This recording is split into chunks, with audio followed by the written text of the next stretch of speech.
Hello everyone, आप सभी का स्वागत है एक बार फिर से मेरे यूट्यूब चैनल सरिता बिस्ट पे। आज का ब्लॉग बहुत ही खास होने वाला है क्योंकि आज के ब्लॉग से जुड़ी हैं हमारे घर की पुरानी यादें। तो आगे देखते हैं वो पुरानी यादें क्या हैं, वो पुरानी चीज़ें क्या हैं जिनसे कि आज मेरे घर वालों की पुरानी यादें उनको याद आई हैं। जैसा कि मॉर्निंग में आज मैं घर की कर रही थी सफाई, तो सफाई करते वक्त मैं अपने घर के बेड की सफाई कर रही थी। एक पुराना बेड है, उसके अंदर मुझे घर से बहुत ऐसे पुराने सामान मिले हैं, क्राफ्ट के सामान मिले हैं, कढ़ाई का सामान मिला है।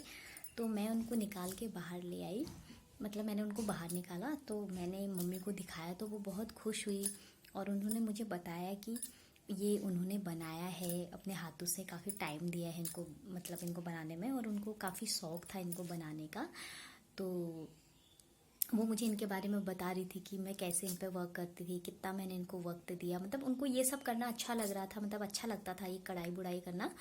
तो मैंने उनका जब ये कढ़ाई से रिलेटेड, ये क्राफ्ट से रिलेटेड जब साफ़ सफाई करते वक्त उनका ये सामान निकाला तो उनको बहुत खुशी हुई और उनको उनकी जो पुरानी यादें थी वो एक बार फिर से मतलब ज़िंदा हो गई हैं उनकी पुरानी यादें, तो उनको अच्छा लगा।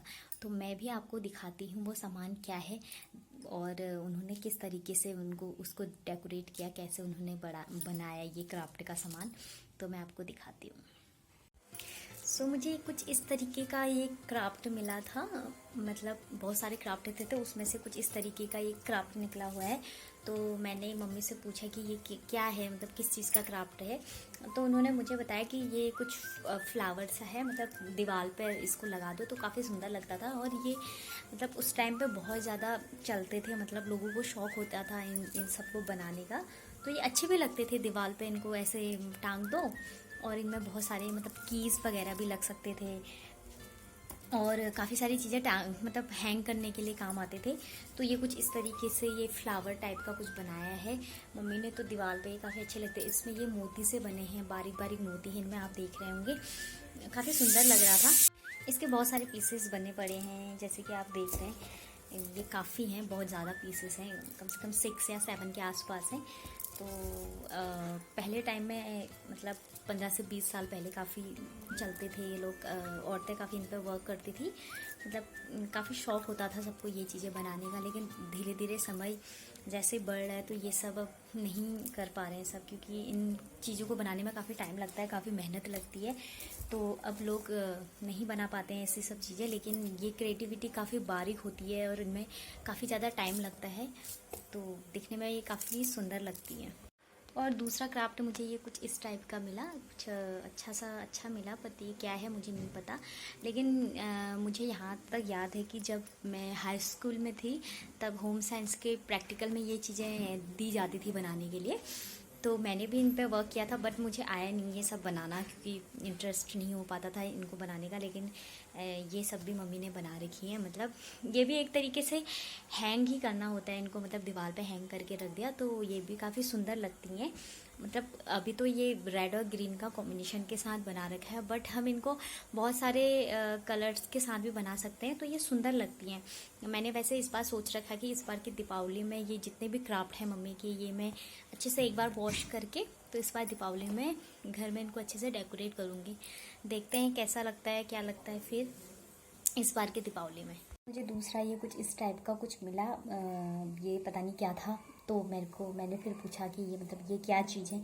तो ये एक तरीके से मतलब ये रस्सियों से बनी होती है, ये फ्लावर पॉट होती है, मतलब इनके अंदर कुछ डंडी से ऐड किया जाता है और फिर इनके अंदर मतलब फ्लावर रखे जाते हैं, मतलब फ्लावर पॉट रख सकते हैं, इनको हैंग कर सकते हैं नीचे किसी भी साइड को, अच्छे लगते हैं, ये भी काफ़ी सुंदर लगते हैं, प्यारे लगते हैं।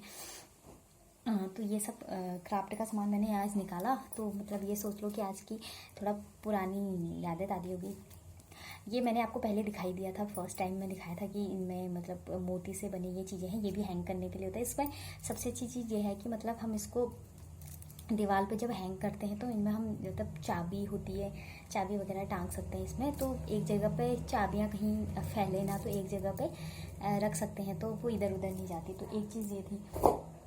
दूसरे फिर यही थी, एक ये वाला डिज़ाइन है कुछ इस तरह, मतलब स्वास्तिक टाइप का कुछ बना था यहाँ पे। तो ये मतलब ये भी हम दरवाजों के ऊपर तोरण टाइप का होता है ना, जैसे तोरण बनाते हैं भी उस टाइप का कुछ है, तो ये भी हम दरवाजों के हिसाब से बनाए हैं मतलब। और ये भी कुछ ऐसे मेज पोस्ट टाइप का है। मेज पोस्ट नहीं, मतलब थाली वगैरह, पूजा की थाली वगैरह ले जाते हैं ना, तो वो ढकने के काम आता है। मतलब ये सबसे टफ होता है ये वाला क्राफ्ट बनाना, क्योंकि इसमें इसका जो धागा होता है वो काफ़ी उलझता है, काफ़ी फंसता है, तो इसको बनाना भी काफ़ी टफ होता है। लेकिन ये दिखने में बड़ा प्यारा लग रहा है, काफ़ी सुंदर है। ये छोटा सा पीस है, मतलब आप इसको टेबल के ऊपर स्टोर कर सकते हैं, तो ये भी काफ़ी अच्छा है। तो उस सामान में से एक मुझे ये मेज पोस्ट भी मिला है। ये काफ़ी बड़ा साइज़ में बना रखा है मम्मी ने। ये काफ़ी सुंदर है, काफ़ी अच्छा लग रहा था। इसके बहुत सारे वैरायटीज़ बनाए हैं मम्मी ने। मतलब मुझे तो समझ में कुछ भी नहीं आया कि क्या चीज़ें, क्योंकि मैंने कभी ये सब बनाया नहीं है। लेकिन वो मुझे बता रही थी कि ये वाला जो बनाया था ये तौलिए के कपड़े में बनाया है। मतलब तौलिए के कपड़े में बनाना ईजी रहता है, उसमें धागा फंसता नहीं है, मतलब ईजिली बन जाता है। लेकिन जो इस टाइप का कपड़ा होता है, पता नहीं इसको क्या बोलते हैं, जो इस टाइप का कपड़ा होता है उनमें बनाने में मतलब थोड़ा टाइम लगता है, काफ़ी टफ होता है, क्योंकि धागा बार बार फंस जाता है। तो ये बहुत सारी चीज़ें बनाई थी मम्मी ने। मतलब क्राफ्ट का भी सामान बनाया है, कढ़ाई बुनाई का भी सामान बनाया है। कढ़ाई का सामान बनाना मतलब एक वो होता है, आर्ट कहो, कला कहो, मतलब बहुत टफ होता है। इनको बनाना काफ़ी टाइम लग जाता है। मुझे तो इन चीज़ों का कोई भी शौक़ नहीं है, और मुझे ये सब आती भी नहीं है, और मेरे माइंड में ये सब चीज़ें मतलब ईजिली आती भी नहीं है कि इनको कैसे बनाना है। लेकिन आज मैंने ये सारी चीज़ें निकाली, एक अच्छा लगा मुझे ये सब देख के, क्योंकि मैंने कभी ऐसी चीज़ें देखी नहीं है। क्योंकि ये एक अलग तरीके की क्रिएटिविटी होती है बनाने की, जो हर किसी में नहीं होता है। तो मुझे ये सब देखना अच्छा लगा, मैंने निकाले इनको। अब बहुत सारे क्राफ्ट का सामान है, मतलब ये क्राफ्ट का भी सामान कहो, और इसके अंदर कढ़ाई बुढ़ाई से रिलेटेड भी बहुत सारे सामान हैं। मतलब बेड शीट वगैरह भी बना रखी हैं, तो वो मैंने वॉश करने के लिए डाल रखी हैं अभी। तो अब नेक्स्ट मंथ दीपावली का त्यौहार आने वाला है बहुत बड़ा। तो मुझे मोस्टली जितने भी ये क्राफ्ट के सामान हैं, या जितने भी ये कढ़ाई का सामान है, इनको वॉश करके अच्छे से, मैं सोच रही थी कि इस बार दीपावली पे मैं इनको डेकोरेट करूँगी घर में। एक पुराने वाला लुक, जो एक पुराने टाइम में ये लुक चलते थे घर पे, मतलब इन चीज़ों को लगाने का अच्छा ही लगते थे, तो वही चीज़ मैं रिक्रिएट करूँगी इस बार। क्योंकि ऐसा है कि पुराने टाइम में, मतलब 10 से 15 साल पहले औरतों को ये चीज़ें करना अच्छा लगता था। वो घर पे इनको टाइम देती थी, इनके साथ टाइम स्पेंड करती थी, इनको बनाने में। सारी औरतें इकट्ठा होती थी, इनको बनाने में समय देती थी, उनको सीखना अच्छा लगता है। बट अब ऐसा कुछ नहीं रहा है। अब ये जो क्राफ्ट के ऐसे हाथ से बनी चीज़ें होती हैं, इनमें लोगों को ज़्यादा इंटरेस्ट ख़त्म हो चुका है अब। तो इसलिए शायद ये चीज़ें मिलती भी नहीं है। ये चीज़ें ऐसी हैं, मतलब कि ये अब ऐसी चीज़ें मिलना बंद हो चुकी है। मतलब अब मशीन से बनी चीज़ें आती हैं, काफ़ी अच्छे तरीके से बनी आती हैं, मतलब। लेकिन जो पुरानी चीज़ें बनी होती हैं, हाथ से बनी होती है, वो काफ़ी मेहनत से बनाई जाती हैं, और काफ़ी समय लगता है उनमें। एक अलग सा, मतलब एक अलग से क्रिएटिविटी होती है। तो आज के इस ब्लॉग में यही सब दिखाना था मुझे, कि मेरी जो मम्मी है उन्होंने ये सब कैसे बनाया, और क्या क्या होता है पुराने टाइप के, क्या क्या चीज़ें होती हैं क्राफ्ट से रिलेटेड। तो मैंने वो सब आपके साथ शेयर करी आज का ये मतलब वीडियो। तो आशा करती हूँ आपको मेरी वीडियोस पसंद आएंगी, और आगे भी पसंद आते रहेंगी। तो अगर आपको ये ब्लॉग पसंद आया हो तो मेरे चैनल को सब्सक्राइब करें, लाइक करें, शेयर करें। और मैं अपने ब्लॉग को आज यहीं पर ख़त्म करती हूँ। मिलेंगे अगले ब्लॉग में और एक अलग कंटेंट के साथ।